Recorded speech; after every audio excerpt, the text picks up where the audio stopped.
is Jordan Chambers, and today we're going to learn how to confit potatoes. In just a few short steps, in about 2 hours, we'll have some perfectly tender potatoes ready to go. So, the first step I'd like to do is preheat my oven to 300 degrees Fahrenheit. Once my oven is set to 300 and warming up, I'm going to complete a few short steps here.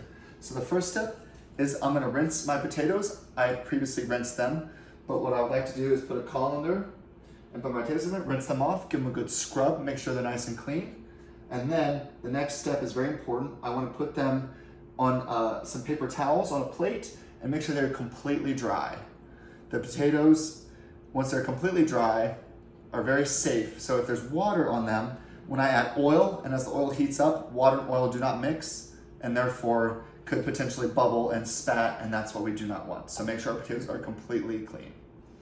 Once they're dry, the next step is I'm gonna go ahead and peel 6 cloves of garlic. So get our fresh head of garlic, go ahead and peel all 6 cloves, give it a smash, and then peel them just like such. So we have our peeled garlic ready to go.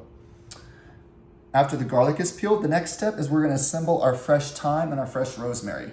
So right here, I have 12 sprigs of fresh rosemary as listed in the ingredients. And I also have 4 sprigs of fresh rosemary ready to go. Once I have all my ingredients gathered and right next to each other, we don't want to forget our canola oil and then our baking dish. That's just a nice 9 by 13 right there, which will work just fine. And then I've got my aluminum foil, and then I have a half sheet cookie dish as well for the process. So with the first, I'm going to go with my dried potatoes.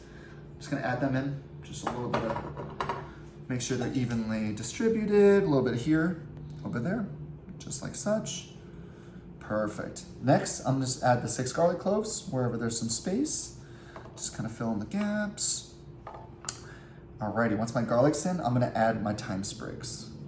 Let's go ahead and pick them off a little bit like there. Just kind of tuck them in here, make sure that they're not sticking up. But make sure they're sitting flat, so that way they don't pop out of the oil. Alrighty, just a few more here. There and right there, perfect. So everything's sitting flat. And lastly, I will go ahead and add my fresh rosemary sprigs. So just wherever we can fit them is fine, as long as they're in the baking dish. No necessarily rhyme or reason to where you put them. I'll go ahead and get rid of this real quick. Set that there. Perfect, we'll clean that up later. Now that I have my potatoes and my herbs and my garlic all in the baking dish, I'm gonna go ahead and add my canola oil right here, just enough to cover it. I don't want it to be overflowing. And if your baking dish is a little shallow and just a little bit of potato sticks out, that is not gonna be the end of the world. That's not the world's biggest problem. We wanna make sure it's safe, because as the oil heats up, that can get dangerous if it's very, very full, and we don't want someone to burn themselves. So, I'm just gonna add enough oil here.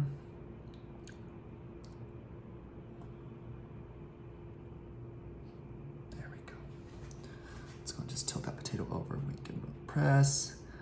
Just make sure, again, just like a little bit sticking out right there, because that way I have a little bit of space, as we can see from the very top. It's not completely full, but it is rather full, so we want to be careful, and that is why I want to implement the baking sheet. We do want to be safe throughout this whole process.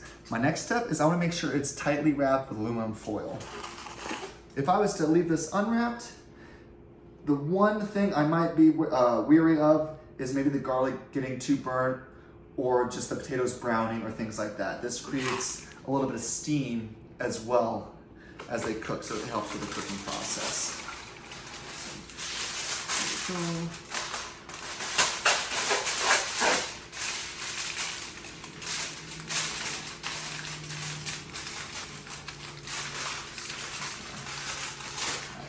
there we go. This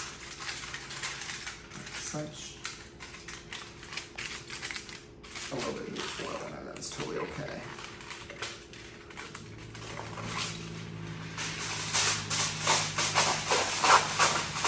Alright, make sure it's nice and tucked in here.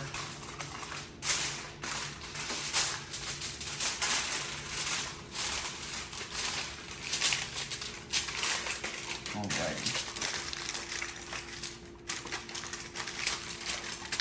Once I've got a nice seal here, nice So you can see, let's get that out of the way so you can tell here. I went ahead for the extra foil rather to make sure it's completely covered. So therefore there's no air gaps or anything like that. 2 pieces is okay.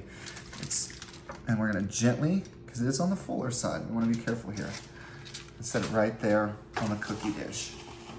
Now, my oven is preheated to 300 degrees and ready to go. So therefore, I'm gonna take my cookie dish. I'm gonna have the oven open first here. I'm gonna place it in the middle of the oven here, on the middle rack. So I'm taking it carefully, set it right in the middle there. Perfect. Let's start this, and now we're gonna set our timer for 90 minutes.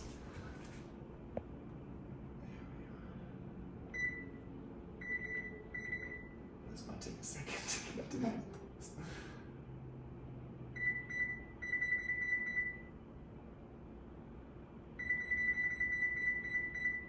Okay, so now my timer is set for 90 minutes.